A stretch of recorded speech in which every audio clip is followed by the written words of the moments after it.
are crazy times we live in. I never thought it was possible to see Brexit and the election of Donald Trump in 1 year. Firebrand political rhetoric blows up your newsfeed, essentially telling you that nationalism is king and that anything you want to do with globalism is not legitimate, that you should not be engaged in this. But this does not work for you because you, like I, likely self-identify as a global citizen. You want to drive global change, champion a cause, make a small win in the battle of ideas. This message is for you. Unleash your inner campaigner, and your actions with the actions of others will drive global change. You can be a campaigner, but don't start as I did. I had two objectives when I was young. One was to be engaged with fashion, and the other with global change. In terms of my fashion, as you see here, I obviously fell flat. Notice the perm, the bad plaid jacket, and the lederhosen. Obvious failure. In addition, I did not drive global change as I was essentially unable to campaign as I would have liked. I didn't do it effectively. I didn't align myself with the right campaigns. And ultimately, I was an activist. But you can look to Dorothy Height as an effective campaigner. She was known as the godmother of civil rights, and she spent a lifetime working to empower African Americans. She had a cause. You have a cause. Aligning with a cause can be completely overwhelming. It's essentially like walking into Starbucks for the first time to order a beverage. Unfortunately, you have too many global issues on your menu from which to choose. But it's not that complicated. It's actually rather simple. And I have a few ideas in terms of how you can do that. 1, find a cause that resonates with you. Find 1, find 2, find 3, whatever works for you. 2, find organizations that work for your cause. Vet those organizations to ensure that they have longevity, they have staying power, and then attach yourself to those organizations. 3, galvanize support from your social network and pull them into your involvement web. Get grandma, talk to your neighbors, text your friends. And 4, commit to the cause for the long haul. We need to strike for the cause while the iron is hot, but be willing to endure while the embers continue to burn. Ramesh is an example of a campaigner who went through these steps. Meet my friend Ramesh Ferris. He is a 37-year-old man who contracted polio when he was a baby in India. He was later taken to an orphanage and eventually adopted and ended up in Canada, where he learned to walk through corrective surgeries and assistive devices.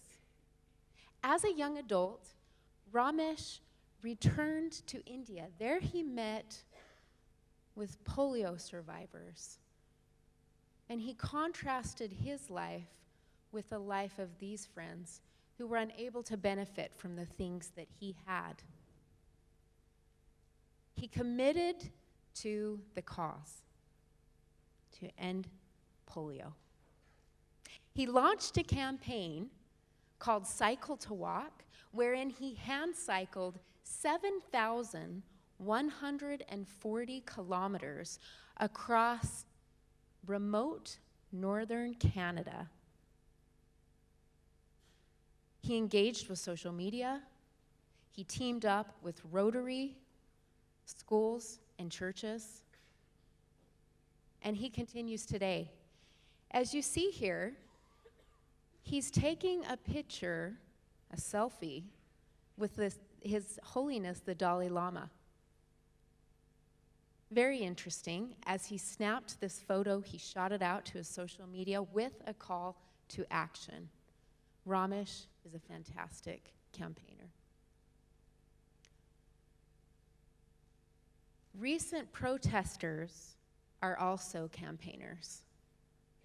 Irrespective of your political views, you were likely stunned, as I was 2 weeks ago, when unprecedented protests erupted around the world. Participants voiced their concerns from the US to Mexico to Kenya to here in the UK. And imagine a retiree in Hawaii posted on Facebook, "I think we should march," and ignited a movement. Imagine. Her big idea resulted in a march for millions. It was interesting to see how digital technology allowed this to happen and enabled massive participation. But this is not necessarily new. This has been done for over the last decade. What is unique is a digital step change. It is the ability to campaign online. You can fundraise on Facebook, sign petitions on Twitter, and you can even text your politicians expressing dissent. Digital campaigning has empowered you and given you space as a virtual global citizen. It has given you the ability to amplify your voice. But critics say that it's not enough, that we need to couple our online actions with offline actions as well. We do not want to be simply hashtag activists, so to speak. For example, this is not good. Random angry cat, random hashtag, very ineffective. In addition, if we hashtag, for example, no ban, no wall on our social media posts, but don't follow up by volunteering with refugees in our communities, it's less effective.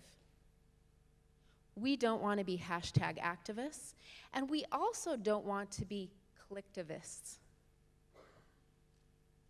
Our offline actions will require more skin in the game. It's an illusion to think that essentially being a part of the World Wide Web and surfing the net will change the world. As we put more skin in the game, we can up our game by volunteering in our communities, having more conversations, showing up to events.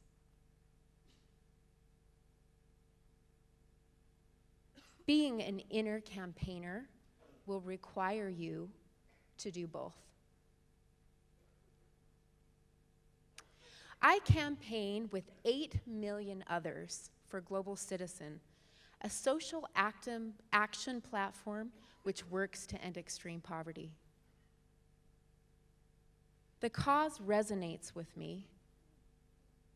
I met incredibly talented people throughout my life, all around the world, living on less than $1.50 a day. Potential politicians, scientists, Nobel laureates, kept from their dreams only because they lacked resources. This was not okay with me.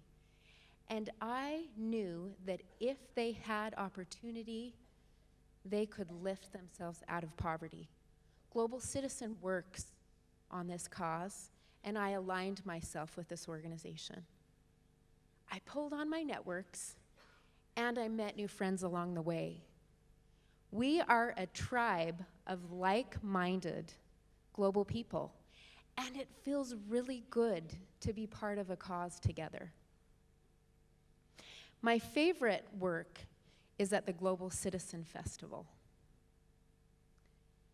We converge on Central Park in September with world leaders in order to commit to the global goals for sustainable development.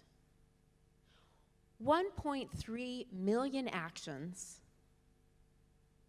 and 44 commitments led to $1.9 billion worth of action.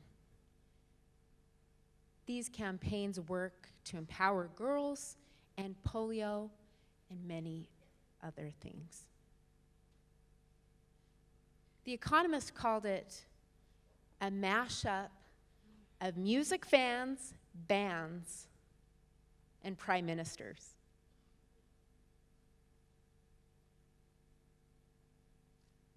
During the event, I escorted some influencers front of stage. We watched the set with Eddie Vedder and Chris Martin. And at that moment, I glanced out to the audience, 60,000 campaigners, and I had an eureka moment. I knew that all of this was something that we as campaigners had built. And campaigns were driving global change. You can drive global change. Will you unleash your inner campaigner today? Thank you.